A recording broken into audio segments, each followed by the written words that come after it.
Dans le monde entier, des légendes naissent des océans. Elles viennent souvent d'histoires de pirates à la recherche d'un trésor, et elles se passent très souvent dans des pays lointains.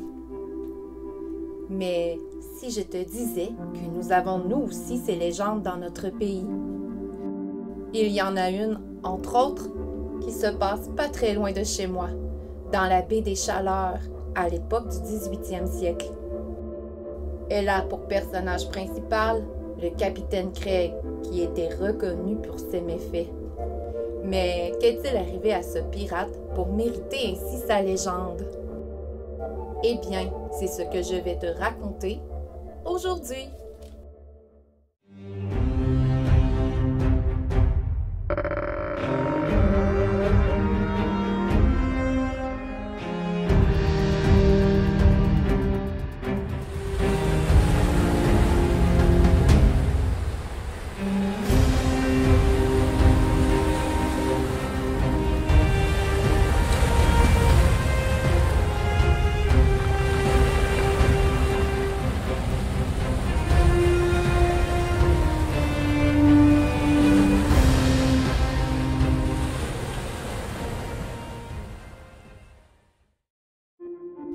Il y a très longtemps, au 18e siècle, de nombreux navires venaient s'accoster dans la baie des Chaleurs dans le but de faire du commerce avec les habitants des villages aux alentours.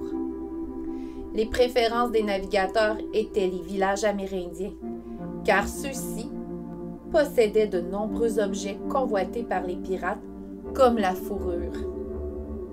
À cette époque, il n'y avait rien pour indiquer aux pilotes où étaient les récifs et les autres dangers à éviter pour accoster près de la rive. Il fallait donc faire affaire avec un pilote expérimenté qui connaissait bien la baie. Lorsqu'il commençait à voir la côte, les occupants du navire hissaient un drapeau pour indiquer qu'ils demandaient l'aide d'un pilote. Ce dernier les rejoignait et les guidait jusqu'au rivage. Par une calme matinée, le navire du capitaine Craig arrive dans la baie des Chaleurs. Il y vient environ une fois par année. Comme toujours, il hisse le drapeau en apercevant le rivage. Un pilote s'approche du bateau pour les guider. Le pilote accomplit facilement son travail et retourne chez lui pour attendre le signal du départ. Bien entendu, Craig et ses hommes se rendent dans le village amérindien. À la fin de la journée, le capitaine Craig retourne avec son équipage sur le navire. De nouveau, il hisse le drapeau pour appeler le pilote. Ce dernier monte à bord.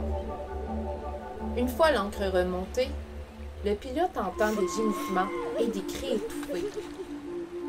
Aussitôt, il demande à Craig de jeter l'ancre, mais ce dernier refuse. Jette l'ancre immédiatement. Non. Mais Craig ne sait pas que le pilote est un homme très courageux, car ce dernier menace le pirate de le passer par-dessus bord s'il ne jette pas l'ancre immédiatement. Si tu ne le fais pas, je te jetterai par-dessus bord.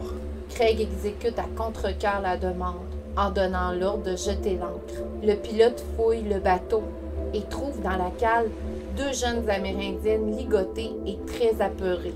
Il les libère aussitôt et les ramène sur le rivage. Les deux jeunes filles sont très reconnaissantes envers le pilote et elles le remercient ardemment.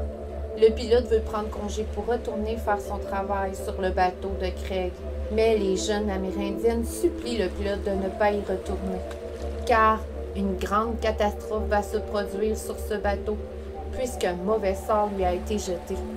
Il n'y a pas beaucoup de temps qui se passe quand tout à coup, un grand remous projette le navire de Craig sur les rochers. Tout l'équipage du bateau meurt sur le coup. Il ne reste que Craig, son premier lieutenant, et le pilote qui sont encore en vie. Le pilote, qui est un excellent nageur, retourne sur la rive. Par contre, Craig et son lieutenant n'ont pas cette chance. Ils se noient tous les deux avant d'atteindre la côte.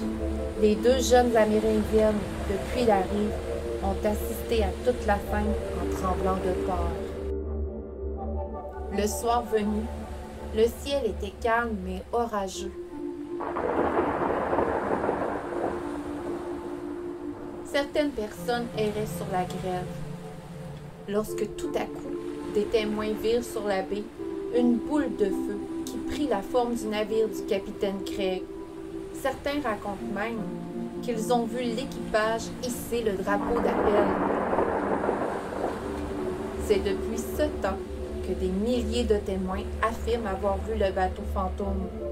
Plusieurs pêcheurs ont essayé de l'atteindre lorsqu'il leur est apparu, mais ils racontent qu'ils ne sont jamais capables de s'en approcher, car selon eux, le vaisseau garde la même distance lorsqu'ils essaient de se rendre jusqu'à lui. La même affirmation est faite par ceux qui l'observent à travers un télescope ou des jumelles. Ils ne voient aucune différence entre la vision à l'aide de ces instruments ou en le regardant à l'œil nu. Il n'y a pas plus de détails visibles. La vision du bateau reste la même. Il y a quelques années de ça, sur une plage de Bathurst, au Nouveau-Brunswick, la soirée était chaude et humide et il y avait une foule dans la baie. Une légère brume flottait sur la mer. Tout était calme sur l'eau. Tout à coup, le vaisseau a fait son apparition au large. Les témoins disent qu'il était environ à 2 km de la plage. L'apparition est restée visible durant près de 30 minutes, puis elle est disparue. Plusieurs scientifiques associent ce phénomène au feu de Saint-Elme, qui est un phénomène physique qui se produit dans certaines conditions météorologiques et qui se manifeste par des lueurs apparaissant surtout aux extrémités des mâts des navires. Mais pour beaucoup, cette théorie ne tient pas la route, puisque c'est le bateau en entier qui est vu comme une boule de feu, et pas seulement les mâts. L'apparition de ce bateau reste donc un mystère pour tous. Alors, si un jour tu passes devant la baie des Chaleurs, regarde bien au large, car peut-être toi aussi, tu pourras voir le bateau fantôme du capitaine Craig.